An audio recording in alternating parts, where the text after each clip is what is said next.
അസ്സലാമു അലൈക്കും വറഹ്മത്തുള്ളാഹി വബറകാതുഹു. പ്രിയമുള്ള സഹോദരങ്ങളെ, ഒരു നിമിഷം. പരിശുദ്ധ ഖുർആനിൽ അല്ലാഹു സുബ്ഹാനഹു വ തആല സൂറത്തുൽ ബഖറയിലെ 273-ാമത്തെ ആയത്തിൽ അല്ലാഹു നമ്മോട് പറയുന്നു, ഭൂമിയിൽ സഞ്ചരിച്ച് അന്നമന്വേഷിക്കാൻ അവസരമില്ലാത്ത വിധം അള്ളാഹുവിൻ്റെ മാർഗത്തിലെ തീവ്ര യത്നങ്ങളിൽ ബന്ധിതരായ ദരിദ്രർക്കു വേണ്ടി ചിലവഴിക്കുക. അവരുടെ മാന്യത കാരണം അവർ ധനികരാണെന്ന് അറിവില്ലാത്തവർ കരുതിയേക്കാം. എന്നാൽ ലക്ഷണം കൊണ്ട് നിനക്കവരെ തിരിച്ചറിയാം. അവർ ആളുകളെ ചോദിച്ച് ശല്യം ചെയ്യുകയില്ല.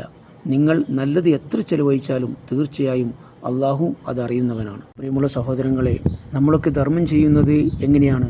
നമ്മുടെ മുന്നിൽ വന്ന് കൈനീട്ടുന്നവർക്ക്, അല്ലെങ്കിൽ സങ്കടങ്ങൾ പറഞ്ഞ് കരയുന്നവർക്ക് അല്ലേ? എന്നാൽ വിശുദ്ധ ഖുർആൻ നമ്മുടെ ശ്രദ്ധ ക്ഷണിക്കുന്നത് വേറൊരു കൂട്ടരിലേക്കാണ്. നമ്മുടെ ചുറ്റിലും ഉണ്ടാകും അവർ. നമ്മളൊന്ന് കണ്ണു തുറന്നു നോക്കിയാൽ മാത്രം കാണാൻ കഴിയുന്ന ചില മനുഷ്യർ. അള്ളാഹുവിൻ്റെ മാർഗത്തിൽ നന്മയുടെ വഴിയിൽ സ്വന്തം ജീവിതം സമർപ്പിച്ചതുകൊണ്ട് ഭൗതികമായ സമ്പാദ്യമുണ്ടാക്കാൻ ഓടി നടക്കാൻ കഴിയാത്ത ചിലരുണ്ട്. അവർക്ക് വലിയ ബിസിനസ്സുകളില്ല, വലിയ വരുമാനമില്ല. പക്ഷേ അവരെ കണ്ടാൽ അവർക്കൊരു കുറവുമുള്ളതായി നമുക്ക് തോന്നില്ല.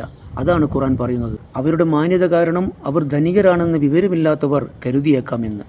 അങ്ങനെ സമൂഹത്തിൽ ആരോടും പരാതി പറയാതെ, ചോദിക്കാൻ മടിച്ച് ഉള്ളിലുരുകി ജീവിക്കുന്ന എത്രയോ മനുഷ്യരുണ്ട്. പുറമേ കാണുമ്പോൾ അവർക്ക് കുഴപ്പമൊന്നുമില്ലെന്ന് നാം കരുതും. എന്നാൽ ഖുർആൻ പറയുന്നു, ലക്ഷണം കൊണ്ട് നിനക്കവരെ തിരിച്ചറിയാം. അതെ, പുറമെ ചിരിക്കുമ്പോഴും അവരുടെ കണ്ണുകളിലെ ആഴത്തിലുള്ള സങ്കടം, ആ മുഖത്തെ ക്ഷീണം, അവരുടെ മക്കളുടെ ദൈന്യത, സ്നേഹമുള്ള ഒരു ഹൃദയമുണ്ടെങ്കിൽ നമുക്കവരെ തിരിച്ചറിയാൻ കഴിയും. ഉടുക്കുന്ന വസ്ത്രം പഴയതാണെങ്കിലും അതവർ വൃത്തിയായി തേച്ചു മടക്കി ധരിക്കും. വീട്ടിനകത്ത് അടുപ്പ് പുകഞ്ഞിട്ടുണ്ടാകില്ല.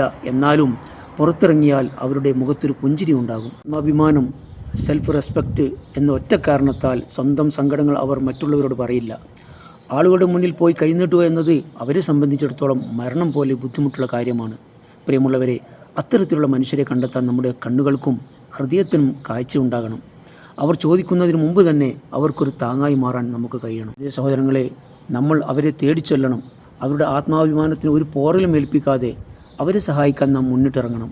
അതാണ് അള്ളാഹു ഇഷ്ടപ്പെടുന്നത്. നമ്മൾ കൊടുക്കുന്ന ആ നന്മ, അത് എത്ര ചെറുതാണെങ്കിലും ഈ ലോകത്ത് വേറെ ആരും അറിഞ്ഞില്ലെങ്കിലും പടച്ചവൻ അത് കൃത്യമായി അറിയുന്നുണ്ട്. അതാണ് ഈ ആയത്തിൻ്റെ അവസാനം പറയുന്നത്. നിങ്ങൾ നല്ലത് എത്ര ചെലവഴിച്ചാലും തീർച്ചയായും അള്ളാഹു അതറിയുന്നവനാണ്. ആ പാവപ്പെട്ട മനുഷ്യരുടെ ഹൃദയം നിറയുമ്പോൾ പടച്ചവൻ്റെ കാരുണ്യം നമ്മുടെ ജീവിതത്തിലേക്ക് മഴ പോലെ പെയ്തിറങ്ങും. സഹോദരന്മാരെ, അസ്സലാമു അലൈക്കും വറഹ്മത്തുള്ളാഹി.